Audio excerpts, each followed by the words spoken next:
নমস্কাৰ এই মুহূৰ্তত জনাইছো অসমৰ প্ৰত্যেকগৰাকী জনসাধাৰণৰ বাবে কেইবাটাও গুৰুত্বপূৰ্ণ খবৰ। আজি হৈছে 23 জুলাই। আজি আমাৰ প্ৰথমটো গুৰুত্বপূৰ্ণ খবৰ। 2 আগষ্টৰ ভিতৰত পাব পাৰে ভাল খবৰ। কৃষকৰ একাউণ্টত শীঘ্ৰেই সোমাব PM কিষাণৰ ধন।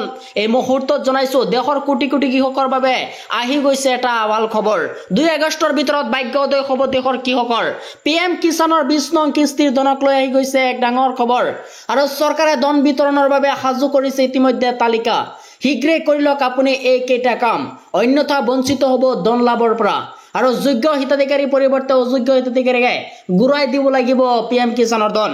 আজিয়ে PM কিষাণৰ ৱেবছাইটত কৃষকে কৰক ই কৈছে। তালিকাত নাম আছে নে নাই চাবলৈ মুকলি কৰা হৈছে ৱেবছাইট। অফিচিয়েল ৱেবছাইটত ফাৰ্মাৰ কৰ্ণাৰত গৈ প্ৰৱেশ কৰক, তাৰ পিছতে বেনিফিচিয়াৰী লিষ্টত গৈ চাব পাৰিব নিজৰ নাম। এই মুহূৰ্তত জনাইছো আমাৰ দ্বিতীয় নম্বৰ খবৰটোলৈ। আমাৰ দ্বিতীয় নম্বৰ খবৰটো আছে ডাঙৰ খবৰ। আৰক্ষীয়ে সাধাৰণ জনতাক দুৰ্ব্যৱহাৰ কৰিছে নেকি? দিয়ক এতিয়া পৰা অভিযোগ। হাৰি নাযায় আৰক্ষী। এই মুহূৰ্তত জনাইছো ৰাজ্যবাসীৰ বাবে এক ডাঙৰ খবৰ। আৰক্ষীয়ে দুৰ্ব্যৱহাৰ কৰিছে নেকি আপোনাৰ? আৰু মুহূৰ্ততে চাকৰি যাব আৰক্ষী বিষয়াৰ। আৰক্ষীক ব্যৱহাৰক লৈ পুনৰ কঠোৰ হৈছে মুখ্যমন্ত্ৰী। কোনো সাধাৰণ জনতাক দুৰ্ব্যৱহাৰ কৰিলে লোৱা হ'ব কঠোৰ ব্যৱস্থা। আৰক্ষীক কোনোৱে সাধাৰণ জনতাক দুৰ্ব্যৱহাৰ কৰিব নোৱাৰিব। দোষী সাব্যস্ত হ'লে আৰক্ষীও হাৰি নাযায়। জনসাধাৰণৰ সৈতে আৰক্ষীয়ে ব্যৱহাৰ কৰিব লাগিব ভাল ব্যৱহাৰ। আৰক্ষীয়ে দুৰ্ব্যৱহাৰ কৰিছে নেকি আপোনাৰ? এতিয়া মুহূৰ্ততে চাকৰি যাব আৰক্ষীৰ। আৰু আৰক্ষীৰ ব্যৱহাৰক লৈ মুখ্যমন্ত্ৰীৰ পুনৰ এক কঠোৰ মন্তব্য। কোনো সাধাৰণ জনতাক দুৰ্ব্যৱহাৰ কৰিলে লোৱা হ'ব কঠোৰৰ পৰা কঠোৰতম ব্যৱস্থা। এই মুহূৰ্তত জনাইছো আমাৰ তৃতীয় নম্বৰ খবৰটোলৈ। আমাৰ তৃতীয় নম্বৰ খবৰটো আছে ডাঙৰ খবৰ। বাংলাদেশীৰ আগ্ৰাসন অস্তিত্ব নোহোৱা হৈছে খিলঞ্জীয়াৰ। চৰকাৰে নললে ব্যৱস্থা ল'ব বিৰলাসী থানায়। এই মুহূৰ্তত জনাইছো ৰাজ্যবাসীৰ বাবে এক ডাঙৰ খবৰ। বাংলাদেশীৰ আগ্ৰাসনত অস্তিত্ব নোহোৱা হৈছে খিলঞ্জীয়া। চৰকাৰে নললে ব্যৱস্থা ল'ব বিৰলাসী থানায়। গোলাঘাট নেগেৰী বিলত বিৰলাসী থানাৰ নেতা বিশৃংখল চলি হাৰ সংকাৰ। আৰু নেগেৰী বিল মিচিং গাঁও এতিয়া নেগেৰী বিল মিয়াৰ গাঁৱত পৰিণত হৈছে।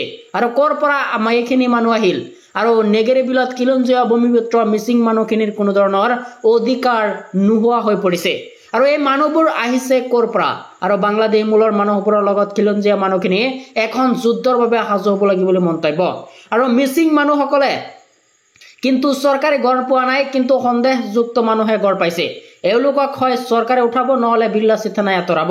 আৰু খিলঞ্জীয়া মিচিং মানুহৰ বাংলাদেশৰ আগ্ৰাসনত ইয়াত অস্তিত্ব নোহোৱা হৈছে। এই মন্তব্য বিৰলাসী থানাৰ নেতা বিশৃংখল চলিহাৰ।